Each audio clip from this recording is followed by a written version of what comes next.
Assalamualaikum warahmatullahi wabarakatuh. Selamat datang kembali pemirsa di channel yang paling bermanfaat di atas muka bumi ini. Para pemirsa, tentu pernikahan dalam Islam adalah sesuatu yang dianjurkan. Tetapi bagaimana kita melihat hubungan-hubungan antara dua insan yang menikah, tentu saja tidak hanya menyatukan sekedar hanya dua insan ya, tetapi juga dua keluarga. Nah, inilah yang kalau kemudian ada seorang lelaki ya ingin menikah dengan perempuan tapi tidak direstui oleh keluarga besar laki-laki ya, yang mungkin ada beberapa faktor dan sebab ini bagaimana ke dalam Islam ketika memandang hal ini. Tentu saja para pemirsa kita harus melihat ini secara proporsional ya. Kalau ya si wanita itu pasti ada wali ya. Wali ini penting, yaitu nanti ada beberapa urutan wali ya, terutama yang paling atas adalah bapaknya ya, bapak kandungnya ya, tapi bisa jadi nanti diganti dengan yang lain dengan urutan-urutan yang itu ada dalam ilmu fikih ya. Nah, tetapi apakah laki-laki punya wali atau harus seizin ya wali atau tidak ada?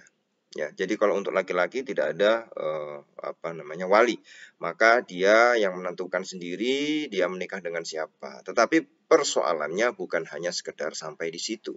Ya, kita melihat dalam Islam ada misalnya dalam perbandingan mazhab ya, itu tentang misalnya si cowok dan si cewek itu harus kafaah, harus satu kafaah itu satu level ya, yang itu nanti para ulama madzhab misalnya kalau membahas tentang kafaah cowok dan cewek apakah harus sama selevel ya, itu juga nanti berbagai macam pendapat ya.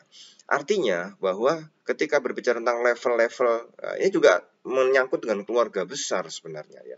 Nah, ini Islam tidak hanya kemudian kalau cowok tidak ada wali ya sudah dia bebas dengan nikah dengan siapa saja. Kita tapi ingin bahwa pernikahan itu bukan hanya menyatukan dua orang, tapi juga dua individu dan keluarganya. Bukan hanya menyatukan dua individu, tapi juga dua keluarga besar.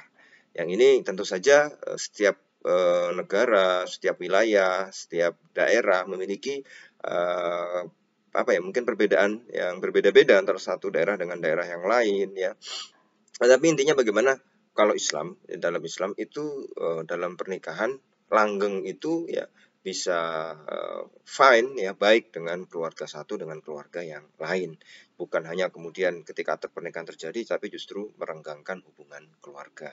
Karena kita tahu bahwa dalam nikah itu adalah menyatukan sebenarnya ya, menyatukan ya bukan hanya dua individu tapi dua keluarga.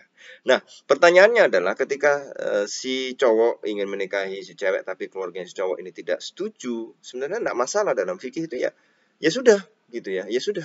Karena memang tidak ada walinya, tetapi kita melihat secara lebih luas yang saya katakan tadi bahwa para ulama pun membahas kafaah ya, satu level antara si cowok dan si cewek ini ya, ini tidak terlepas dari keluarga. Nah, maka itu yang juga harus dipertimbangkan bagaimana dalam memutuskan untuk menikahi ya perempuan, seorang laki-laki juga harus memutuskan bagaimana apakah cocok atau tidak dengan keluarga besarnya. Dalam tanda kutip, ini dalam rangka untuk melanggengkan bahwa kita berdoa kepada orang-orang yang menikah, semoga diberi sakinah, mawaddah, dan rahmah, agar terus langgeng ya, dipenuhi kasih, cinta, dan segala macam.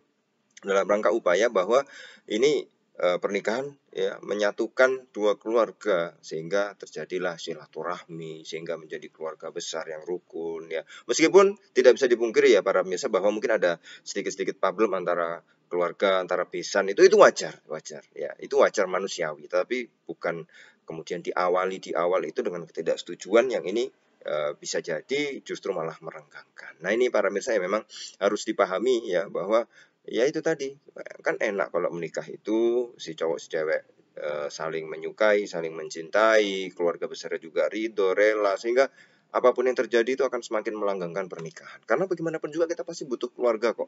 Bagaimanapun juga kita tidak akan bisa lepas dari keluarga ya, terutama kalau kita berbicara tentang konteks keindonesiaan, keluarga adalah menjadi bagian penting ya. Kalau mungkin individual seperti di barat atau di nikah nggak peduli keluarga, tapi enggak. di Indonesia kita dalam tanda kutip ya, keluarga itu menjadi salah satu, keluarga besar ya, itu menjadi salah satu rujukan kita kemanapun kita pasti kembalinya ke keluarga. Dan mudah-mudahan ini menjadi pertimbangan-pertimbangan ya bagi seorang lelaki yang ingin menikahi perempuan lain. Tentu bukan harus minta restu kepada keluarga, yaitu hubungan antara anak dengan orang tua, yaitu hubungan ya yang apalagi kalau pernikahannya direstui itu menjadi double pahalanya. Tapi kalau kemudian tidak direstui, ini akan menjadi masalah awal ya, ini akan terus dan mudah-mudahan ya kita terus menggali ya bagaimana konsep restu orang tua itu juga berpengaruh terhadap hidup kita, dan mudah-mudahan ini menjadi cerminan, menjadi hikmah, menjadi ibroh bagi kita semua. Terima kasih para pemirsa, kita akan ketemu lagi di video selanjutnya. Wassalamualaikum warahmatullahi wabarakatuh.